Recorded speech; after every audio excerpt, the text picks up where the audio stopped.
Today we're going to talk about abstractive or generative question and answering.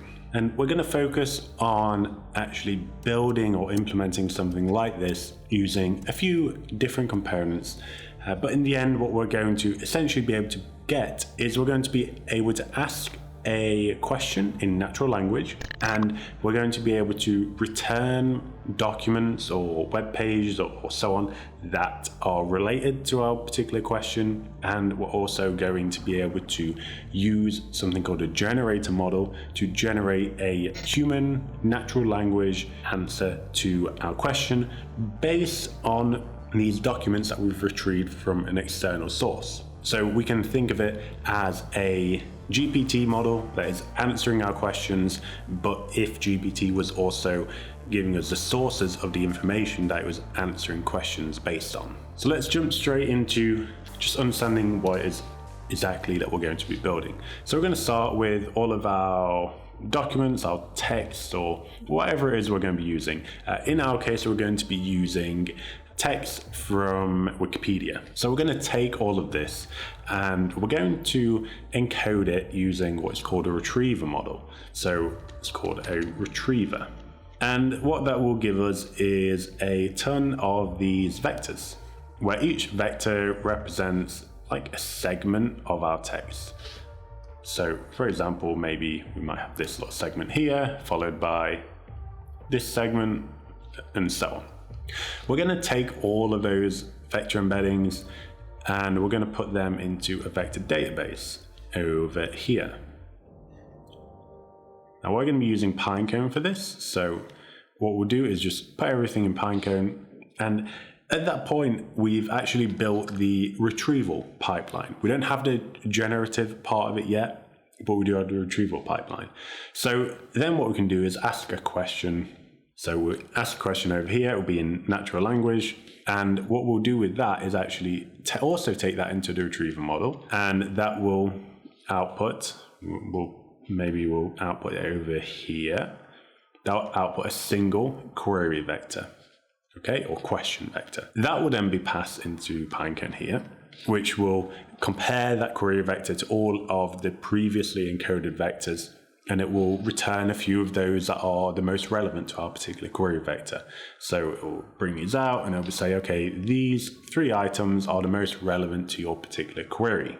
And it's basing those on the concept or the idea behind the language being used. It's not basing them on matching particular terms like keyword matching or anything like that. It's actually basing it on the semantic understanding of the question and of the answers and of the relevant documents. So we would take these and we'll bring them over here. Now, over here, we're going to have what's called a generator model. So the generator model, it can be a lot of different things. One example that I kind of briefly mentioned is it could actually be something like GPT-3. So you could have GPT-3 here. We're going to be using another one or another model called BART that will generate everything for us. Just because this is open source and we can just run it in our Colab notebook. But you can use GPT-3, you can use Cohere, you can use all these different types of models, depending on what it is you're wanting to do. So we'd pass those relevant contexts or documents, whatever you like to call them, we pass those into our generator model. Alongside that, we also want to pass in the question, the original question. One thing that I missed here is actually here.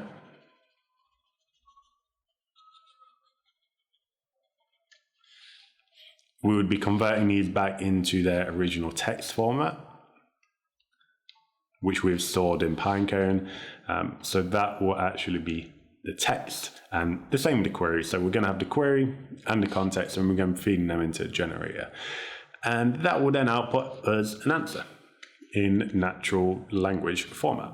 So let's actually jump straight into the code for building all of this. So we're going to be working from this example over on the Pinecone docs. So it's Pinecone.io docs, abstractive question answering. And there'll be a link in the video as well. And what we want to do is just open in Colab over here. That will open this. So To get started, we need to install any dependencies. So in here we have datasets, Pinecone, sentence transformers, and PyTorch. And we'll jump into what each one of those does pretty soon. Okay, once that is installed, we come down here and we're going to just load and prepare our dataset. So we're taking these Wikipedia snippets dataset. This is coming from the Hugging Face datasets hub. So we're loading it like this, and it's a pretty big data set. So we're actually streaming that data by saying streaming equals true. I think it's 9 gigabytes. So this will just allow us to load what we're using right now rather than loading the full thing in memory at once. And then we shuffle that data set randomly. So we're using a seed here just so you can replicate what I'm doing here. Let me run this. And then we come down here and we can just show the first item or the first document from the data set. So we're just iterating through it. We take the next item, and we can see we have the ID, start and end, where the text is actually being pulled from, and we have article title, section title, and then we have the passage text. Okay, so this is the document or the context, and this is what we're going to be encoding. So this is what we're going to be encoding and storing in our vector database. So what I'm going to do here is actually filter for only the documents that have history in the section title here. So basically we just want history related documents. So we do that. Now we can't check how many items we have there because we're using the streaming feature. So that will just essentially stream everything, and if it sees history, it will let it through. If not, it will not let it through. But there are quite a few passages in there, so we're just going to filter it out, or we're going to choose the first 50,000 of those, which is quite a bit. Now, one thing I should make you aware of here is in your runtime, it should be GPU anyway, but in case it's not, here you can set your hardware to use GPU. If it's on none, it means you're using CPU, and it will be a lot slower when we're embedding everything later on. So we do want to make sure that we're using GPU. Okay, so after that has completed, we have our 50,000 documents, all with history in the section title. So if we take a look at the head here, we can see that all of those, they don't all say history specifically, but they have history at least in the title, like here. Okay, so what we're going to do now is we'll need to embed and index all of these passages here, or embed and store all of them. So to do that, we'll need to initialize the Pinecone index, but I'm going to do that after initializing the retriever model. So I'm going to scroll down to here, come to the retriever model, and we're going to be using this Flex Sentence Embeddings All Datasets v3 MPNet base model. So this is basically one of the best sentence transform models you can use for basically anything. So that's why it has all here. It's been trained on, I think, 1 billion sentence pairs. So it's a pretty good model to try and use whenever you're not sure which model to use. So we initialize that. Okay, it might take a moment to download. Okay, and then one thing we will want to do is make sure we move this to a GPU. So actually what we need to do is import torch. Now we want to say device equals CUDA if torch CUDA is available. So this is saying if there's a CUDA enabled GPU, set the device to that. Otherwise, we're going to use CPU. Okay, and then we can see what the device is. And actually, rather than moving the retriever to that device, I'm going to come back up to the initialization here, and I'm going to initialize it on that device to start with. So like this. Okay, now, important thing to note here is that we have the word embedding dimension 768. So remember that, and we'll come up here, and we will initialize our Pinecone index. So first thing we need to do is connect to our Pinecone environment. So we need an API key for that, which is free. So to get that, we need to go to app.pinecone.io. Once here, we will either need to sign up or log in. So I'm going to log in, And once we've done that, we'll just get a little loading screen here, and then we should find something like this. So on the top left up here, you have your organization, and then you have projects. So one of those should say like your name and default project. So I'm going to go over to that. And then here I just have a list of the indexes that I currently have running. Now I think abstractive question answering is not in there. So what I'm going to do is we're going to have to create it.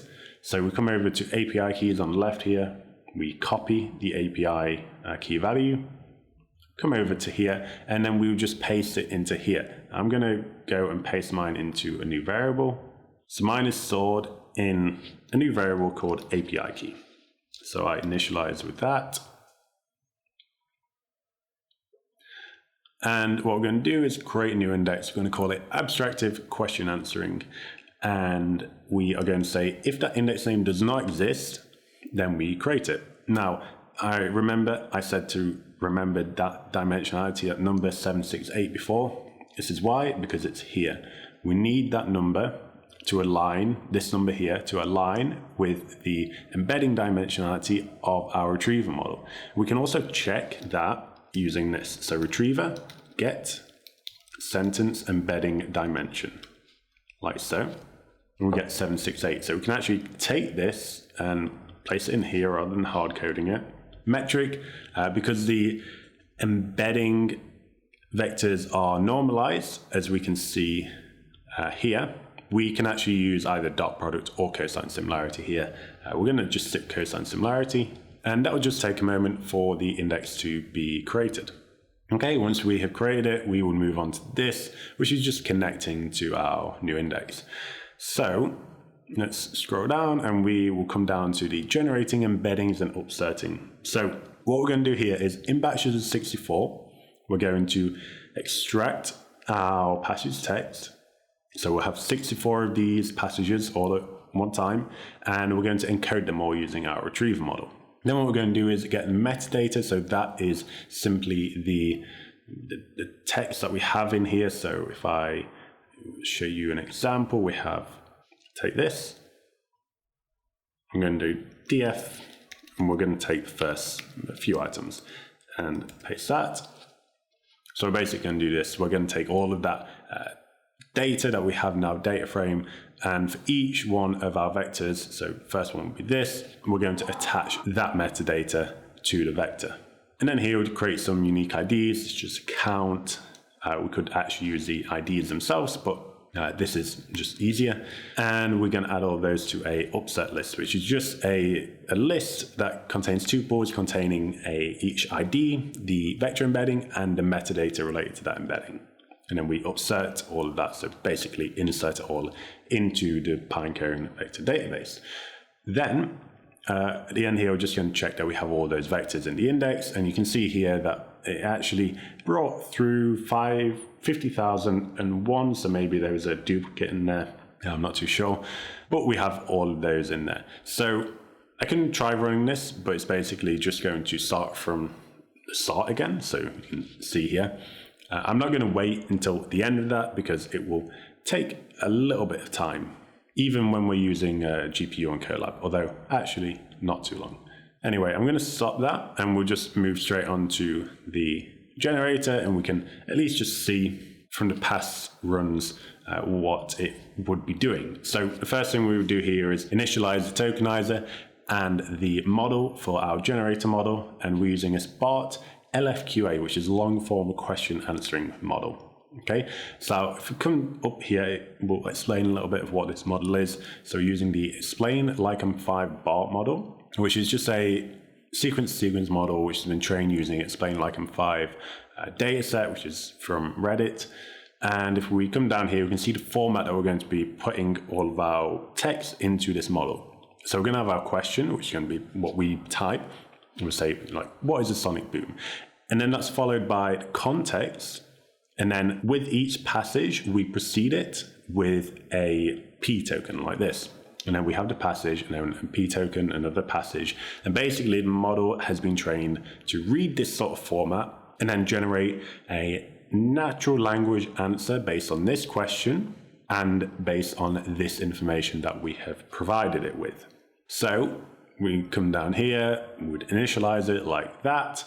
And then we're just going to create these two helper functions. So this is just to help us query Pinecone. So given a particular query, we encode it.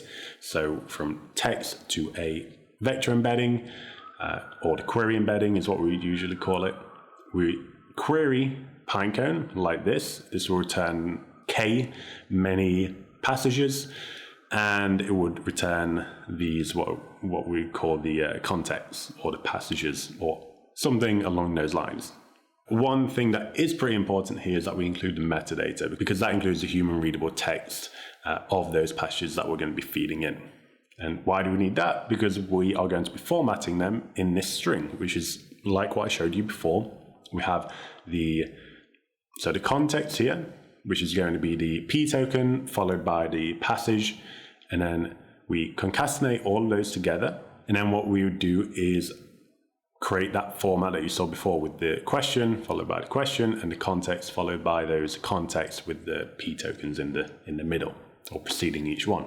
So with those helper functions, we would then move on to our querying. So we have our query. When was the first electric power system built? We can query Pinecone, and that will return these matches here. So this is the response directly from Pinecone. And we see that we have the passage text, and we have some, I think, relevant passages in there. So this is just returning one here. We use preprint here so that we can more nicely visualize everything or print everything. And then what we want to do is query or format our query. So we have our query, which is the question we just asked up here, when's first electric power system built? And then we also have what we return from Pinecone. Okay, and then we print what we get from there, or what we will be producing. So we have the question, and you can see that same format that you saw before. And then you have the context, and you have the p token followed by the passages. So we write another function, generate answer. This is going to take the formatted query here. It's going to tokenize it using our BART tokenizer.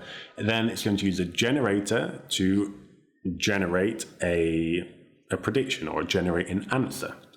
Okay, so from there, that will output a load of token IDs, which we obviously can't read.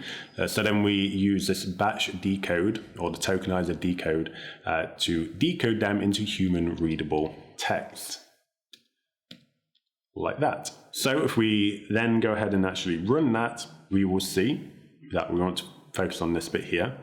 The first electric power system was built in 1881 at Godalming in England. It was powered by 2 oil wheels and then. So if we look at that answer, or what we looked at here, we can see that it is basically reformulating that information there into a more concise answer. So we can see in 1881, Godalming in England, and so on.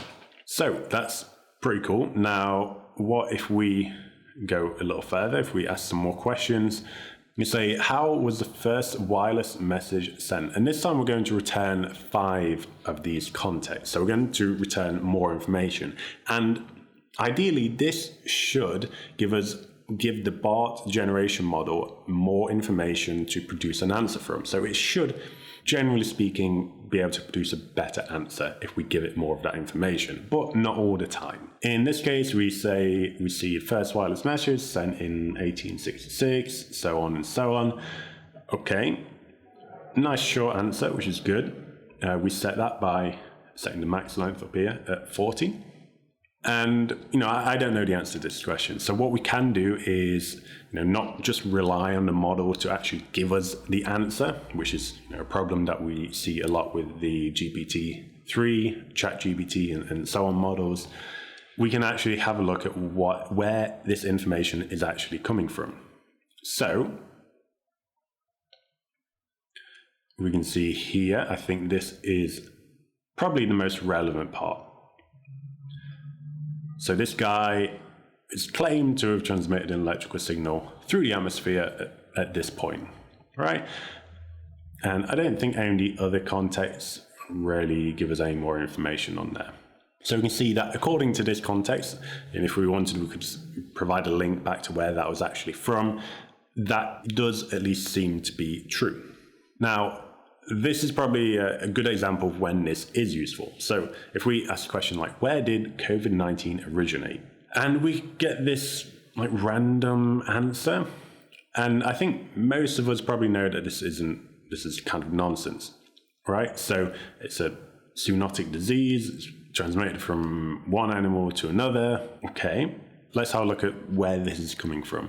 And we can see that all of these contexts don't actually contain anything about COVID-19. And so we can pretty confidently say that this is nonsense. And simply the reason is that this model has never seen anything about COVID-19. The BART generation model hasn't seen anything about that because the training data it was trained on was from before that time. And as well, none of the contexts that we have indexed here contain anything about it either. So it can be pretty useful to include that, particularly when it comes to fact-checking things like that. And then let's finish with a final few questions. What is war and current? Now, we're not going to check these, but I'm pretty sure. So this one is true. Who's first person on the moon? Neil Armstrong. I think all know that is true. And what is NASA's most expensive project? I think this one is possibly true, possibly not. I can't remember. But nonetheless, we get some pretty cool answers there. So that's it for this video and this example walkthrough of abstractive or generative question answering. I hope this has been useful and interesting. So thank you very much for watching, and I will see you again in the next one. Bye.